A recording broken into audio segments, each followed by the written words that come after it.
Here we go again.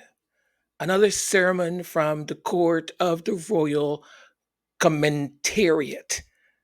This time from Ingrid Seward, a Doriant of the Rota whose verdicts arrive so polished. You'd think they were stamped by the palace silver. In a recent bit of broadcast catechism, Stuart reduced Meghan, Duchess of Sussex, to an actress who always wants to focus on her, while elevating Catherine as the only true princess, the material saint of the lawn, the one who knows how to share the limelight. It was all tidy, all pat, and all wrong. Allow me to remind you, Seward was publicly outed by YouTubers and critics for making prejudicial comments about Prince Harry and Meghan's 2021 Oprah interview before having seen it, even before it aired. She appeared on camera spreading speculative and negative opinions based on unreleased content, calling into question her journalistic integrity. This episode highlighted broader problems with UK royal reporting, including a documented pattern of briefing against the Sussexes in advance of actual events. Welcome. This is Majesty Sussex Report, and I'm Antonio. Thank you for spending some of your valuable time here with us.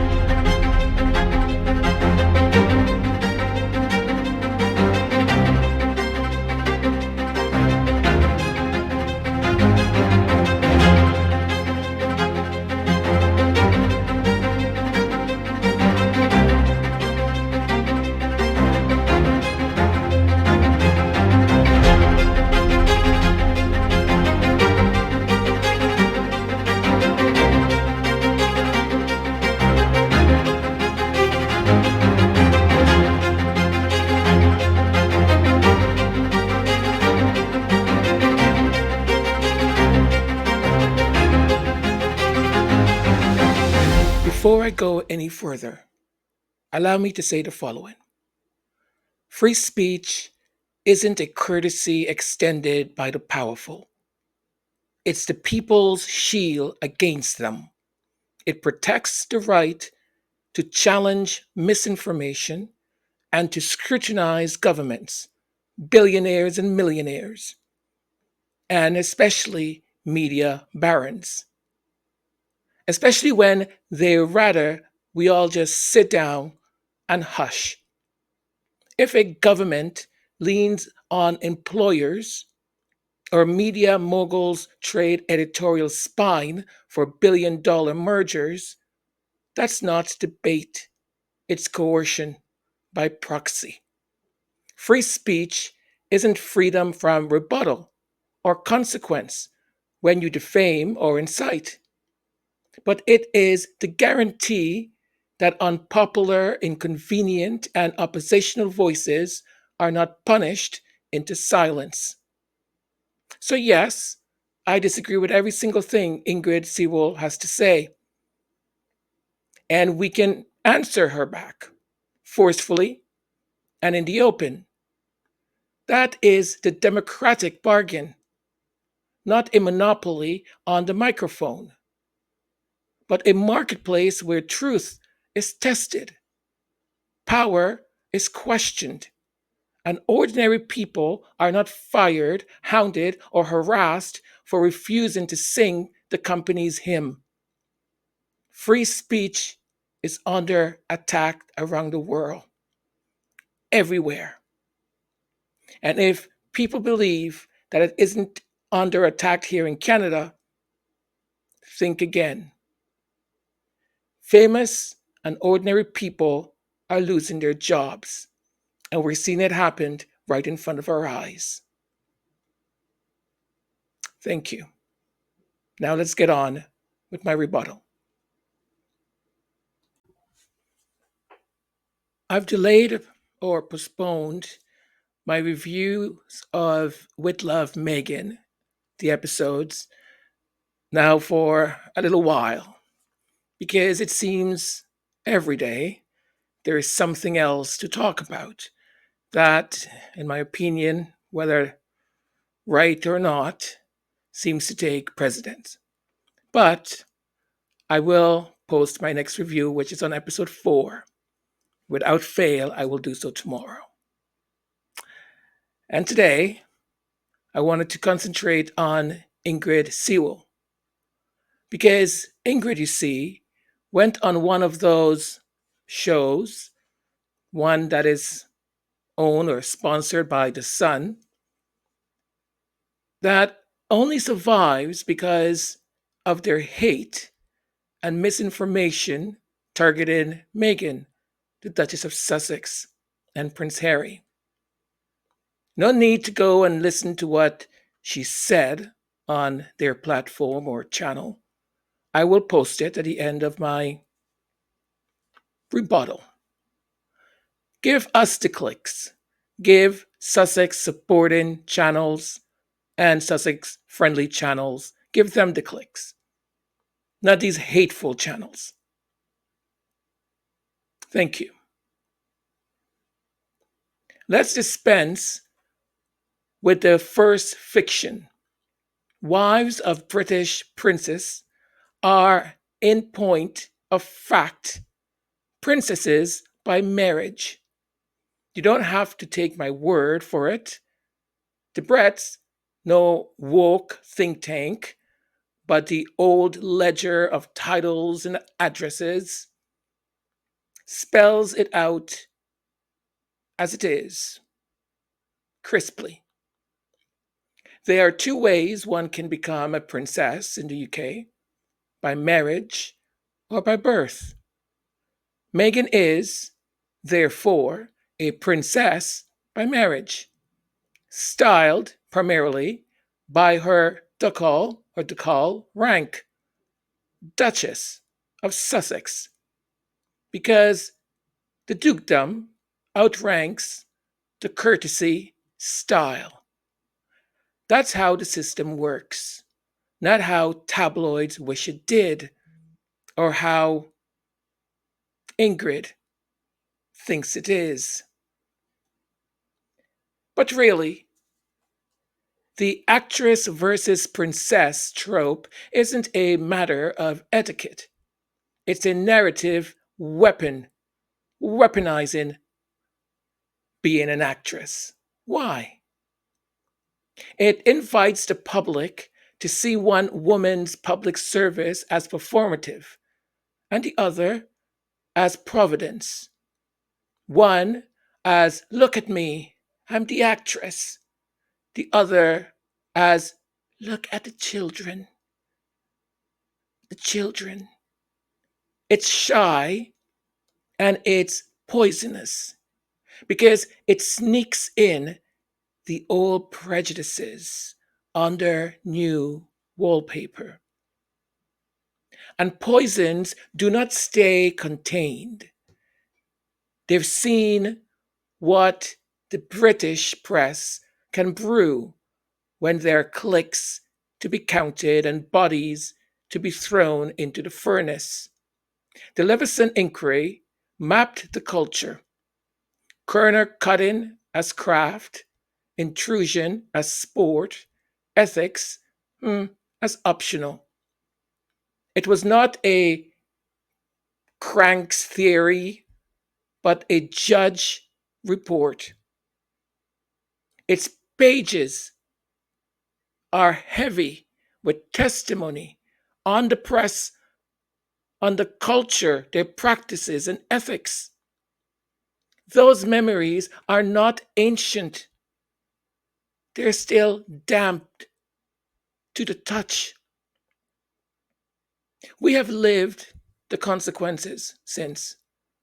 A High Court judge found the Mirror Group newspapers engaged in habitual unlawful information gathering. Phone hacking amounted. Over years, Prince Harry stood in court and won.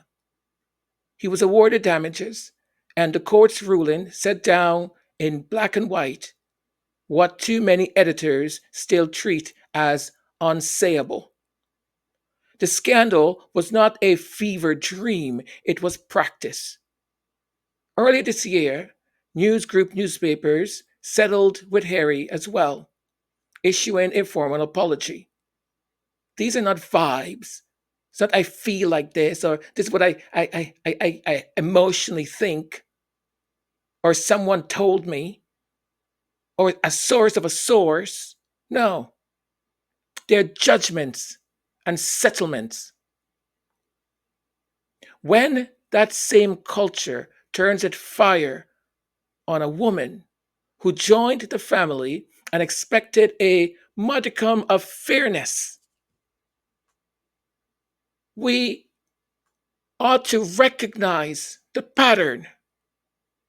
Consider the way the press treated Princess Diana. Many people seem to forget it or conveniently will twist it. They hunted her down, cornered her, said awful things about her. An inquest and contemporary reporting capture a grotesque carnival, a high-speed chase, a crash, a nation stunned. The inquiries laid primarily blame on a reckless, intoxicated driver. But the paparazzi pursuit was there. Part of the night's violence, the haste, part of the heat that dehumanizes the people it photographs. If you cannot see the historical rhyme in what followed with Meghan, the Duchess of Sussex, you refuse to look conveniently. And when the media hasn't been breaking into phones or chasing cars, it has too often done something subtler, but no less corrosive. Seeding, demeaning frames, and calling it analysis. Example? I'll give you one of the best examples. Jeremy freaking Clarkson, notorious column, won an Ipsos ruling branding it sexist. Gee, is that all they branded it? That's all they branded it, sexist. The Sun printed an apology on the front page. Oh, it was big, wide. The entire page was taken up with that apology. Dream again. This is not merely bad taste. It is press power teaching the public how to feel about a woman who won't bend the knee to their narratives. Sewell's latest segment follows that same narrative or lineage, if you want to call it that. A hominy addressed as insight. She praises Catherine. Go ahead, praise Catherine all you want. I don't care. But she praises her for sharing the limelight with the First Lady of the United States. And then, without evidence, oh, here we come, here we go, insists that Meghan, the Duchess of Sussex, always wants to focus on her. Why do you have to bring Meghan into your praises for Catherine? Why? You see, it's a neat trick. Declare motives as fact. Paste it to every clip, and you've manufactured a character. See, these people think that they're so brilliant. You see, a bunch of us didn't exist when Princess Diana was alive. So a bunch of us and this medium didn't exist so we can push back. But you see, these farts, they weren't expecting us to push back. But here we are. Here we are. Neat trick. You see, this is how they fabricate these things. And the dumb in mind thinking, the parasite that has consumed some people's brains, sit there and they just believe it.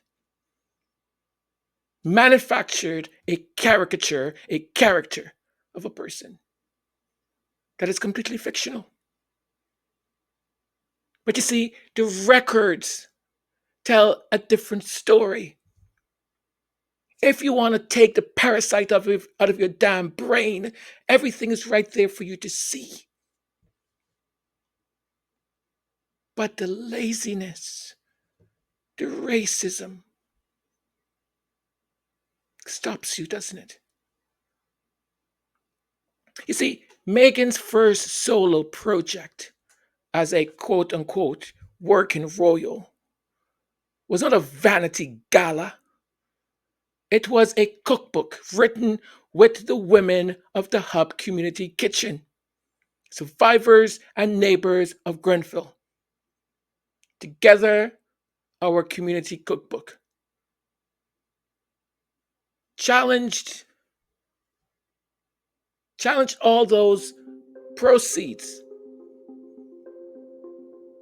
into sustaining a kitchen where grief and grit turned into meals. That is not look at me.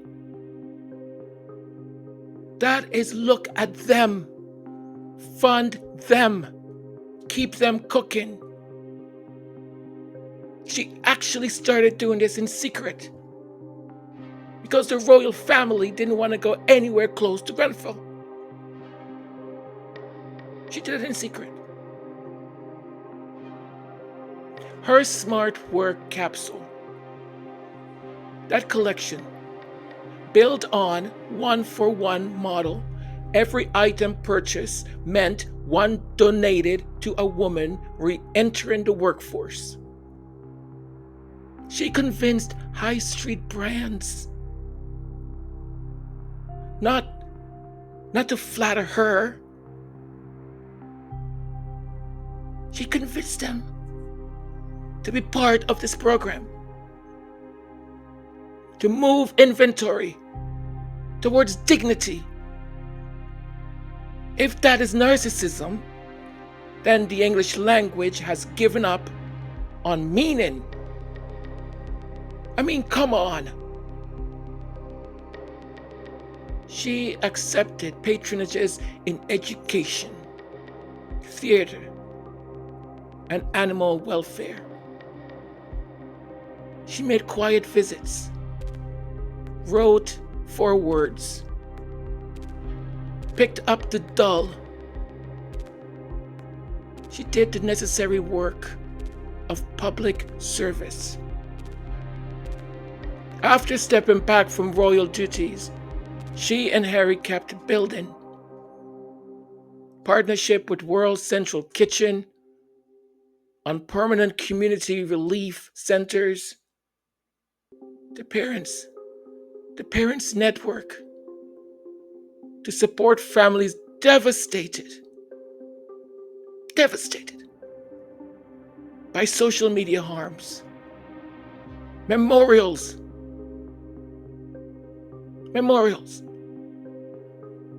were erected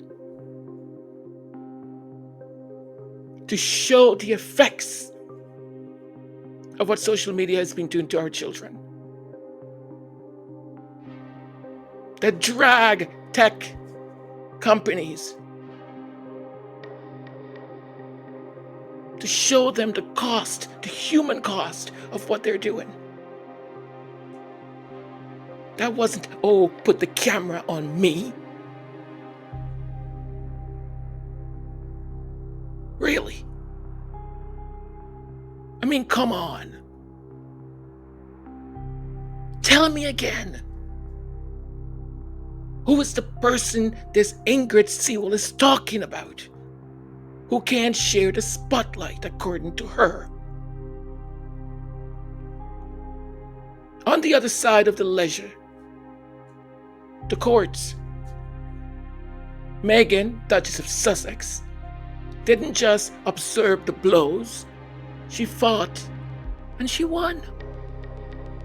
She defeated Associated Newspapers over the unlawful publication of a private letter to her father. The Court of Appeal affirmed it. That's the law speaking. Again, not a docuseries, not a tweet storm. It's the law. What did the palace do? The future king decided to reward his boyfriend, his friend. His friend. Give him an award and everything. Give him positions. He's what, commander of whatever. And he's been working so closely with the future king. That's the same bloody courtier that went to the court and said, well, I am going to speak against Meghan. I helped her write the letter. Do you not see? Are you that stupid? And these people continue their nonsense. So when Seward says Meghan, Duchess of Sussex, doesn't really get how to behave as a member of the royal family, what she means is that Meghan, Duchess of Sussex, did not consent to the invisible contract. You see, that invisible contract that oils the gears between palace briefings and tabloid headlines. A contract Prince Harry himself named. Meghan, the Duchess of Sussex, and Harry, Prince Harry that is, chose to bypass the rota. They chose a different outlet. And yes, they chose to call racism by its name. That is not misbehavior, madame. That is moral clarity in a foggy freaking town. Suck on a lemon. They tell me it helps to clear the fog. And let's not airbrush the climate into which Meghan stepped. Serious reporting documented how a tiny cluster of accounts drove a massive proportion of the hate aimed at her online, amplified by an economy of rage. The tabloids very happy to monetize. So happy. Keeps them alive. Studies showed roughly 70% of the hate tweets tracked came from just a few dozen accounts. This is what industrialized demonization looks like in the 21st century.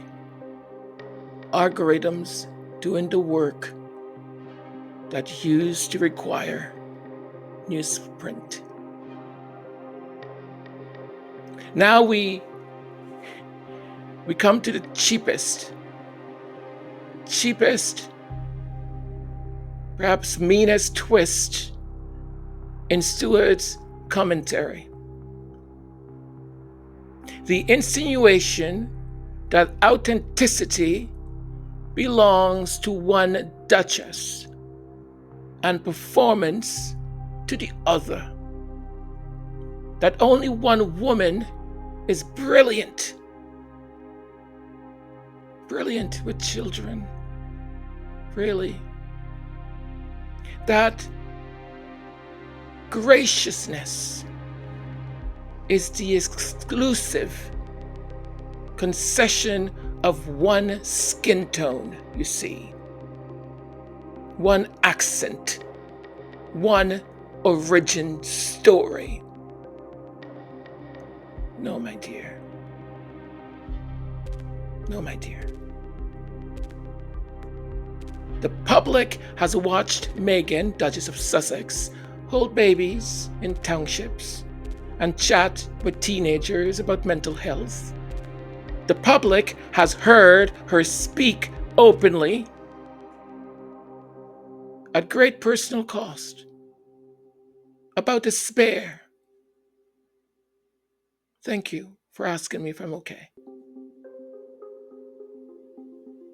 Thank you. You may contest her conclusions. You don't get to erase her courage, madam.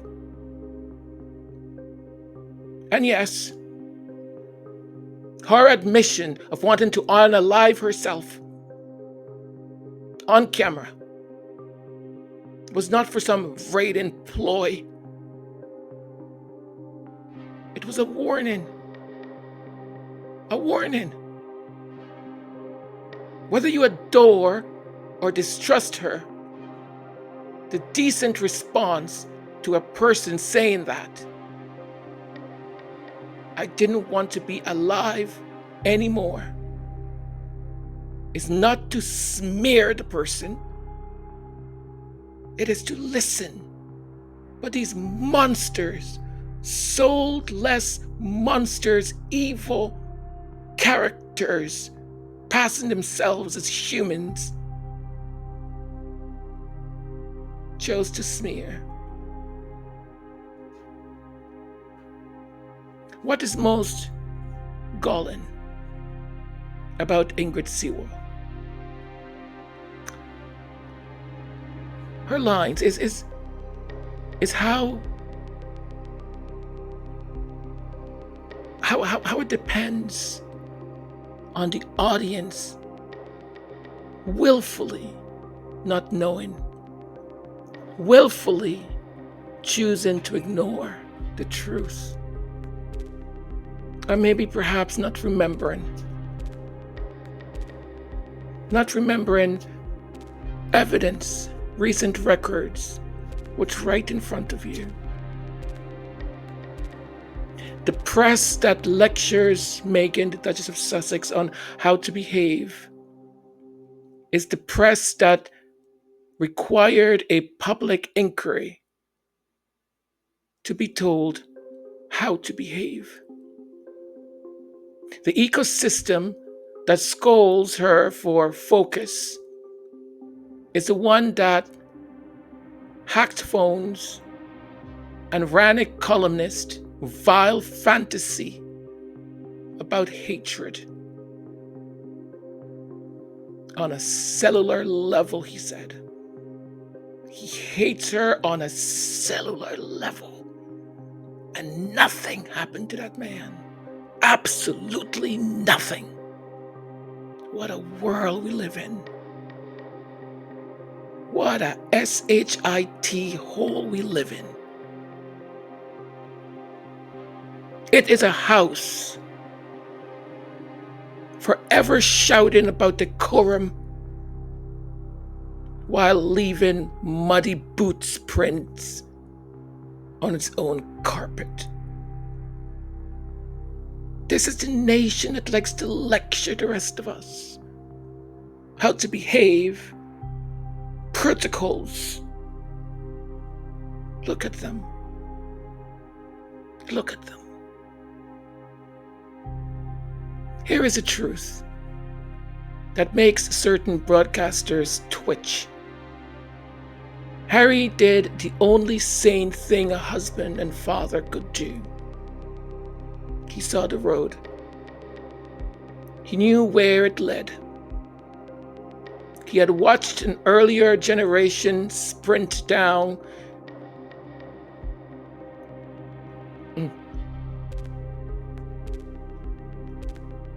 an earlier generation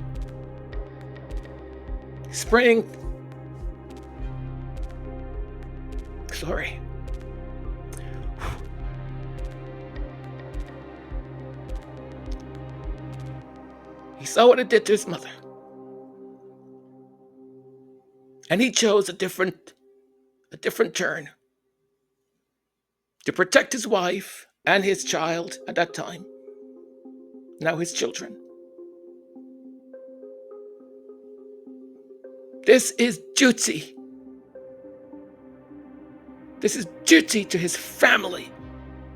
And the rest of you saying, oh, he had a duty to the Queen and to the kingdom and to the country. Go wipe your suck on a lemon. He is fulfilling his greater mission.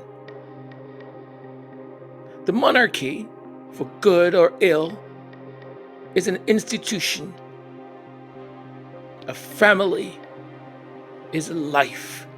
And if you don't see or know the difference, I pity you. When the institution cannot or will not guard the life, a man is obliged and obligated to do it himself. To do it himself. Now, there are men who will not, but I don't call them men in my definition of a man. You can have your definition. I know what mine is.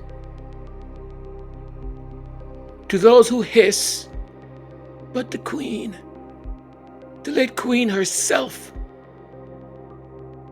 gifted those titles on marriage, the law, the letter patent,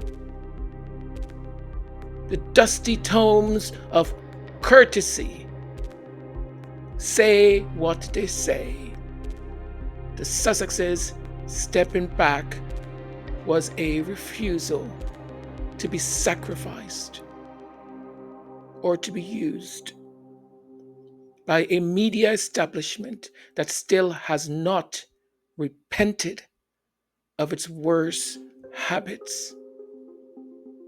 As recent rulings and settlements underline, spare me.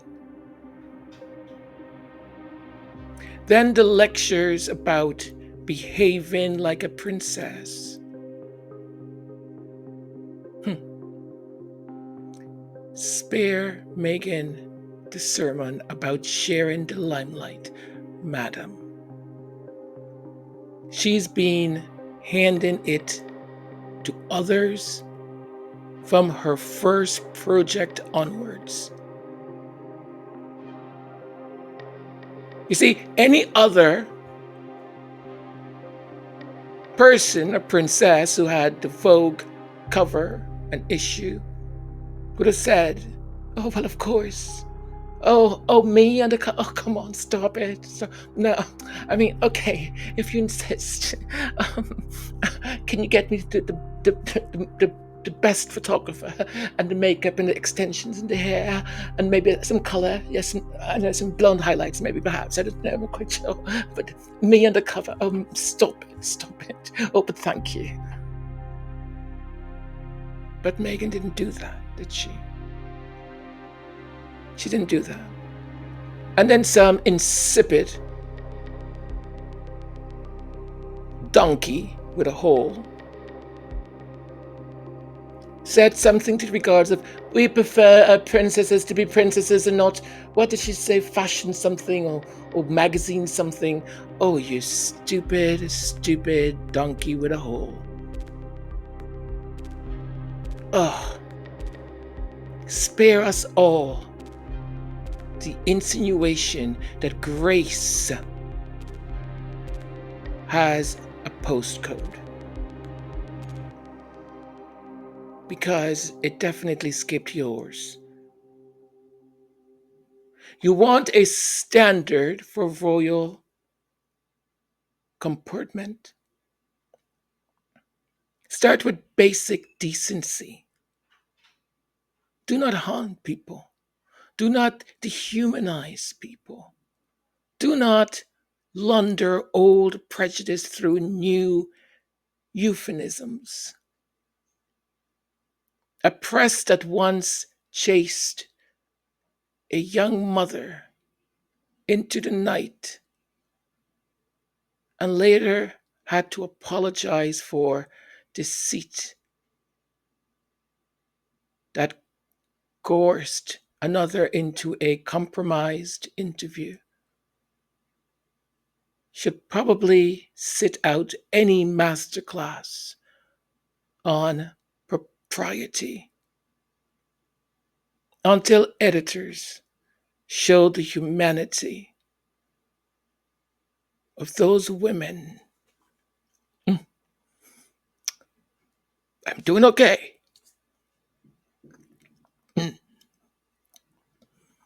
Until they show the humanity of those women at the hub kitchen, quietly serving, feeding, building.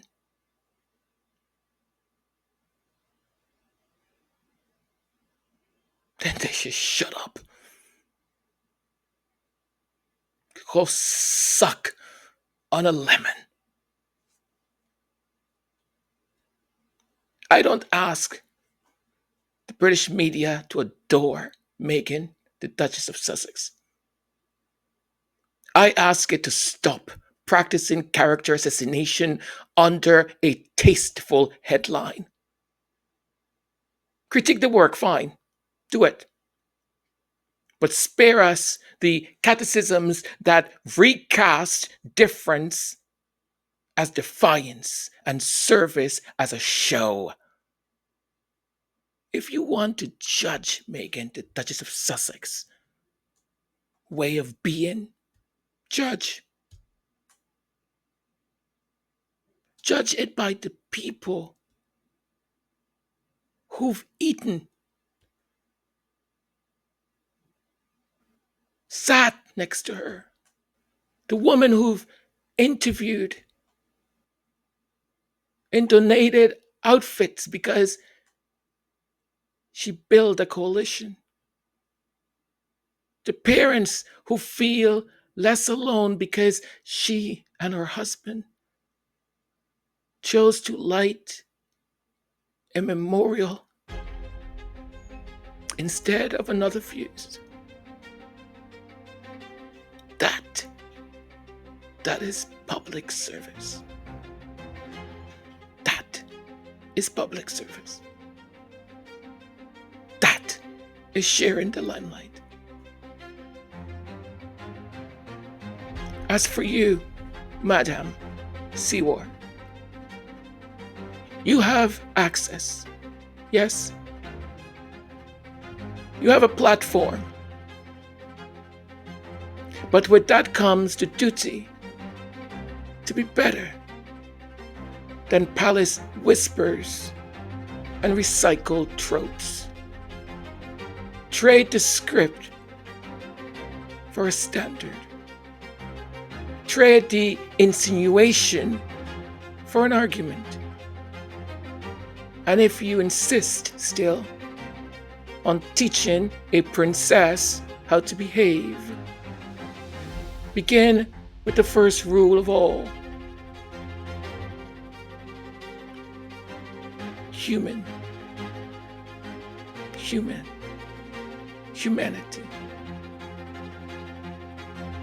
Whether that human is royal or otherwise, humanity. Tell the truth, the whole truth, and stop pretending that the poison you're peddling is just tea.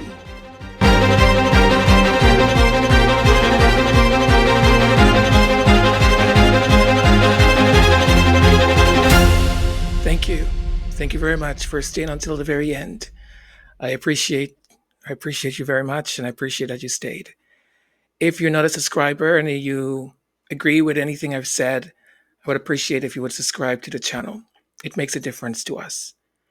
If you are already a subscriber and you made it until the end, thank you. Thank you for taking the time to hear me out. I know sometimes in this podcast or this channel, some people just stay on for 5 or 10 minutes. And there's a lot of work that goes into what we do. So I appreciate you very much when you stay for as long as you can, and especially until the end. Thank you so very much to those who have recently subscribed to the channel. You obviously either saw something or heard something that was of interest to you, and you have given us that sort of confidence in subscribing. Thank you. Again, to that wonderful legacy subscriber who's been here from the beginning and keep supporting the channel, I couldn't say thank you enough. To each and every member that every month contribute, thank you, thank you. It means a lot to me. There is other ways also of contributing. There is Buy Me a Coffee. The link will be on the comment section.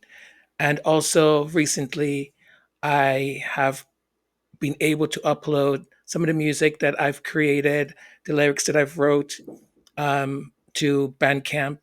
And any of the music that you fancy or you like, you can always go there and download it also. You get a digital copy of it. And of course, there is, what's the things called again? I forgot what it's called. But I think I need to wind down a little. I jumped right from that into this. And anyways, any sort of support to the channel is appreciated. Sharing this, making comments that are not just stupid. Like I don't care for the argument that you have about Meghan. I don't care, because I can easily disprove your negative comment. So don't bother. Or if you want to, just still go ahead, because it gives me engagement, right? But comments, sharing, liking, very important to the channel. This channel has been growing very, very, very slowly, but my intention is to stick with it. I want for what we do, for what I do, I put a lot of care into it. I think about it. And I always want to bring to you the very best of what I'm able to do in that time and moment. I think if you look back, that was my very best. And I hope there's been improvement. I just love you folks. And as I promised at the beginning, I want to finish sort of my discussion on free speech, or freedom of speech. Let's define what free speech is versus hate speech. Free speech is the broad right to express opinions, including ones others find offensive, without government punishment. It stops, however, at clear legal lines. True threats, incitement to imminent violence, targeted harassment, stalking, and defamation. Private platforms and employers can still set stricter rules. Hate speech targets people for protected traits, race, religion, ethnicity, etc., by dehumanizing, vilifying, or calling for harm, exclusion. Legally, treatment varies. In the U.S., most hate speech is still protected unless it crosses those lines. Example, explicit threats or calls for immediate violence. It can still violate workplace/school codes. In Canada, free expression is protected, but the criminal code outlaws willful promotion of hatred and public incitement of hatred against identifiable groups. Repeated public statements that vilify a race can trigger liability. In the UK, laws prohibit stirring up racial hatred. Abusive or insulting public speech likely to do so can be criminal. Let's apply an example. A person says certain race is stupid and lacks intellectual intelligence. In the US, that's usually protected speech, ugly but legal, unless paired with threats or incitement. Workplaces platforms can still sanction it.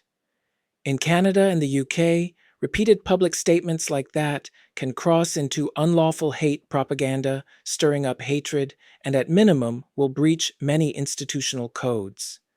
Bottom line, free speech guards debate and dissent. Hate speech aims at degrading a group's basic dignity and, in many places, is restricted when it moves from mere opinion to harm, incitement, intimidation, or willful promotion of hatred. Hi, I'm Rachel, and my name is currently first on a website claiming to expose Charlie Kirk's murderers. You might be wondering how I got here. I'm kind of wondering that too. I already told this story to Wired, but let me tell it to you now in my own words. Because for the last 2 days, I've been getting messages like this nonstop, claiming to know where I live and saying they're coming for me. Now, what did I say to deserve all of this? Let's go to the website and read the screenshots that they included of me celebrating Charlie Kirk's murder. I said I was terrified to think of how far-right fans of Kirk, aching for more violence, could very well turn this into an even more radicalizing moment.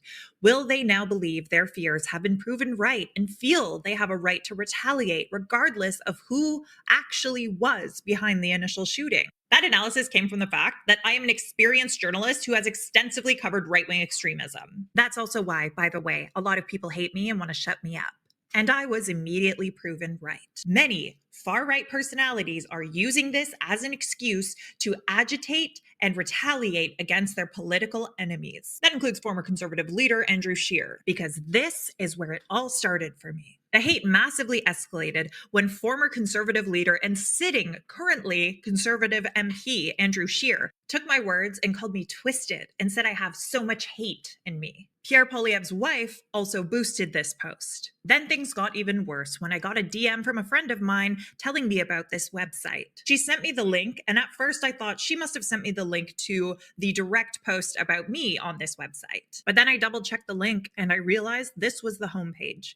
My name was first. And then things exploded. The flood of threats turned into a tsunami. And as it escalated, I shared that I was scared. Then several massive American right-wing accounts with hundreds of thousands of followers took a screenshot of that and shared it saying I deserved it without showing what I actually said. And suddenly I was like the face of people celebrating Charlie Kirk's murder, even though that literally never happened. And it's made the last 48 hours of my life a living hell. Every single person who's ever disliked me is using this as a chance to get their pound of flesh. But this is the part I really want you to hear. It's not just me. There are tons of people listed on this site who aren't public figures, who have never dealt with this before, and I am terrified for them. Some of the posts on this website are private messages. People are snitching on folks in their lives. And if they've received what I've received in the last 48 hours, which I'm sure they have, I am so worried about them. People are out for blood right now. And there are people out there who are using this moment irresponsibly to serve up their perceived political enemies as a sacrifice. And for what? They're just proving me right. And I just really hope no one makes good on these threats, because I now have to live as if they might. You might be asking, Antonio, why bring this here? What does any of this have to do with the Sussexes? My answer, everything. I'll stay in my lane, storytelling, culture, the Sussexes, but lanes run through a country and the political weather floods them all. You cannot separate the media climate that smears Meghan from the broader atmosphere that rewards disinformation, bullies dissent, and treats power as its own fact-checker. When the same moguls who profit from outrage at breakfast are honored at state dinners by night. It's not two stories. It's one system. The Sun and its sister shows don't simply report the weather, they manufacture the storm. And when Rupert Murdoch shows up on the guest list at the state dinner, you can see just how closely the press and power clasp hands. It is all intertwined. I said during the last election cycle, if you want a preview of what happens when charisma weaponizes grievance and institutions are bent into party tools, study Venezuela. I'm not asking you to agree with every comparison. I'm asking you to see the pattern. A democracy rich in resources and tradition didn't fall overnight. It eroded. First the Constitution, then the legislature, then the courts, each reform justified, each safeguard repainted as an obstacle. Judges were replaced, rules rewritten, and suddenly the law became a mirror that reflected only one face. Community militias grew, fear took the neighbor's shape, and people learned to whisper in their own kitchens. That's how it happens. Not with one big bang, but with a steady drumbeat that makes the abnormal feel normal. Give it 20 years, and children will grow up thinking the dimmed light is the natural color of the sky. And if you think this rot respects borders, think again. The United States is not immune. The message machine flatters the wealthy and powerful, scapegoats the vulnerable, and baptizes prejudice, racism, homophobia, sexism as telling it like it is. The poor and overworked get sold a bill of goods. The comfortable get seduced by the thrill of grievance. Speak up and you're targeted. Step out of line, and a mob in your mentions does the policing for free. Meanwhile, media companies chase billion-dollar deals, discover a sudden allergy to courage, and call it balance. That's not a marketplace of ideas. It's a market where truth is discounted and intimidation is full price.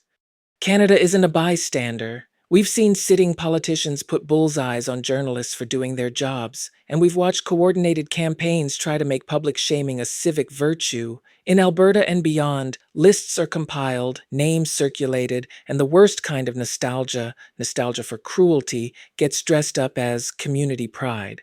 When a society begins to celebrate a man whose business model was dehumanization, you're not looking at robust debate. You're watching moral dry rot spread behind freshly painted walls. So yes, I'm in my lane, but my lane runs straight through the media's treatment of the Sussexes. The same ecosystem that hounded Diana now monetizes contempt for Meghan. The same pundits who talk etiquette in the morning cheer on political thuggery by night. This is why I refuse to pretend the tabloid theater is harmless entertainment. It isn't. It's a training ground that teaches a public to boo compassion, to mock vulnerability, and to confuse cruelty with strength. That's why we answer it. That's why we build counter-narratives. Not to win Twitter points, but to keep our civic muscles from atrophying. Joy Reid posed a question that won't leave me. What kind of nation are we becoming when cruelty stops being a scandal and becomes a strategy? My duty, our duty, is to keep you aware, to connect the dots others profit from keeping apart, and to say plainly what the euphemisms try to hide. I'll keep telling the truth in my register: culture, story, fairness, love. You keep your wits, your kindness, and your courage. And when the bullies crowd the microphone, remember, they can speak, and so can we. We will rebut, we will refuse the script, and we will not let anyone convince us that the dimming of the lights is the natural color of the sky. Be gentle with yourselves, take care of one another, and let's keep the lane open. Why are y'all so angry? You have the White House, you have both houses of Congress, you have a Supreme Court that is completely obedient to your president. They're willing to give him unlimited power. They're willing to say that he can take SEAL Team 6 and kill anybody he wants. They were willing to affirm that. They're willing to say that ICE can racially profile anybody they want. The United States Supreme Court has said you can racially profile Latinos based on their accent or the way they look. You guys have everything you want. You have legal racial profiling. You've ended DEI. You've ended affirmative action. You get all the best jobs, even if you're not qualified. You can be a Fox Weekend host and be the Defense Department's Secretary of Defense. You can be Kash Patel and be a podcaster who wants to go to Valhalla and run the FBI, as long as you're conservative. You have everything. Why are y'all so angry? What the fuck are you angry about? You've banned all of our books. You've banned Black history. You banned the 1619 Project. You don't have to compete with women for jobs. You've chased them out of the military. You've chased them out of the senior positions in the Department of Defense. You've gotten rid of all the Black history in the museums. Museums are terrified. I have contacts that I'm talking to inside of the Interior Department, people who are running all of those spaces where you can go and see a Civil War memorial or something. The people who work in these places are terrified. They're afraid to tell the real history. The people who are working for the federal government are afraid to say the word Black. You guys have canceled Black scholarships. You're damn near, I guess, ready to get rid of HBCUs. Donald Trump just recently said they're not going to fund any minority serving institution. Y'all have gotten rid of that. You've gotten rid of help for Black kids to go to college. What more do you want? What are you so angry about? I go every so often, I go and lurk and look on X Twitter. Y'all are the maddest people ever. Y'all are so angry for people who have everything. Y'all said you want your country back. You have it. The rest of us are sitting back and trying to keep our peace and preserve our peace while you all are running the country. If the airlines are crashing, that's you. That's the people you wanted to run the United States government. The FBI, y'all are laughing at them on X Twitter and saying that they look ridiculous. That's your FBI. They've purged the people who made the FBI what it was. It's not what you wanted. You have your podcasters running the FBI. You have your friend from the real world running the Department of Transportation. That's what you wanted. There's no longer a gay guy there. The gay guy's gone. The gay guy's at home with his kid and his husband. He's not in charge anymore. The Department of Justice is what you wanted. It's your Justice Department that won't release the Epstein files. If you're mad about the Epstein files, you shouldn't be mad at me and the left. You need to be mad at Donald Trump. You all have the country. You run every red state like it's already Project 2025. You won't let women have abortions in Texas. They're literally dying of sepsis. That's what you wanted. You wanted women to have only 6 weeks to get an abortion in Georgia. You got it. You wanted Texas to be a petri dish and a laboratory for every right-wing, anti-black, anti-gay, anti-trans idea. And you also got rid of vaccines. Every child in Florida is now going to go to school with kids who could give them measles, mumps, and rubella and COVID. That's what y'all wanted. You now have a paradise in Florida where you can get sick, cough on people, let them die of whatever disease you're carrying. It's almost like you've got the pilgrims again that can come and cough on all the natives and take them out. That's what you wanted. You got it. You wanted Florida to be that. It's that. You wanted the United States to be Florida. It's that. But yet you all are still so angry. I don't understand it. I genuinely don't understand it. I don't mean to rant and rave, but I am genuinely trying to get to the bottom of what you all are so angry about. And I think I have a suspicion and I have a guess. What you all are angry about is that while you have gotten everything you wanted on the right, we on the other side won't give you love for it. We won't respect you for it. We won't hail you for it. We won't respect you and say, hey, we want to, have you at the Oscars. We want to fet you. We want to make you guys, we want to wrap our arms around you. You want us to embrace you. You don't just want to run us and tell us what to do and tell us what to think and tell us what to read and tell us what history we can have. You don't just want to tell us what to do. You want us to embrace you. What you really want is to sit at our table. You're mad because while you are running the country into the ground, you're destroying your own farmers with tariffs. You're destroying your own farmers by taking away their subsidies that used to go with USAID. You got what you wanted. They've ended the farm subsidies. These are the things y'all asked for. You got your big, beautiful budget. That's what you wanted. Trump gave it right to you. You got your permanent tax cut. You're still pissed because the left, the other side, the majority, we still cannot stand you. We cannot stand Christian nationalism. We don't want it. And because we will not say we want your Christian nationalism, we embrace your Christian nationalism. We like your Christian nationalism. We like you. Because we won't do that, that's why you're still mad. But guess what we're going to keep on doing? We're going to keep on being moisturized and unbothered, and we still not going to like it. We're never going to like Christian nationalism. We're never going to accept it. We're never going to be down with it. And our squad is bigger than your squad at the end of the day. We have the Boricuas. We got the Mexican Americans. They done woke up. They said, whoo, Lord, let's go ahead and go with these folks. We got the spicy whites. The spicy white folk are with us. They're with us. Right? We got the Asian Americans who've woken up and said, whoa, we better be with them. Right? Chinese Americans, they see you. Japanese Americans are like, you're going to do internment again? We see you. South Koreans are like, ooh, we see you. Y'all gonna kick the South Koreans out. Now you're going to cry because Georgia's going to have a worse economy because you're not going to get to have the South Koreans teaching y'all to have those high-tech jobs. The South Koreans are like, oh, well, sure hate it. Africa's like, we're just going to do business with each other. We got BRICS. We don't need y'all. Tourists are like, we don't need y'all. The African Americans, the Caribbean Americans are getting together and say, yo, why are we fighting each other? Caribbean Americans are like, yo, we were y'all. We made a hip hop together. Let's go off. And you're mad at us because we do not want to be with you. This America you want, that's yours, y'all. You keep it. We don't want it. Why are y'all so? Meghan's an actress and Kate is a princess. And I think it was really well illustrated in this little get together with the First Lady and all the children. Catherine is a princess and she behaves like a princess, although she wasn't born a princess any more than Meghan was. But Catherine has a kind of giving character. And of course, she's so relaxed around children and so brilliant with children. So she sat on the grass and did some sketching with them. and Melania sat in a little chair. And the whole thing might have been contrived, but it really didn't look contrived at all. It looked incredibly natural. And they talked about, Melania talked about her favorite insect, and she said it was a ladybug. And luckily the children realized that meant a ladybird. It was very charming. It just showed both amazing women in a very light-hearted and informal situation, and it really worked. Catherine and Melania were a great double act. I think Melania is a very intelligent woman, speaks 5 languages. Kate is very personable, and is absolutely fantastic with children.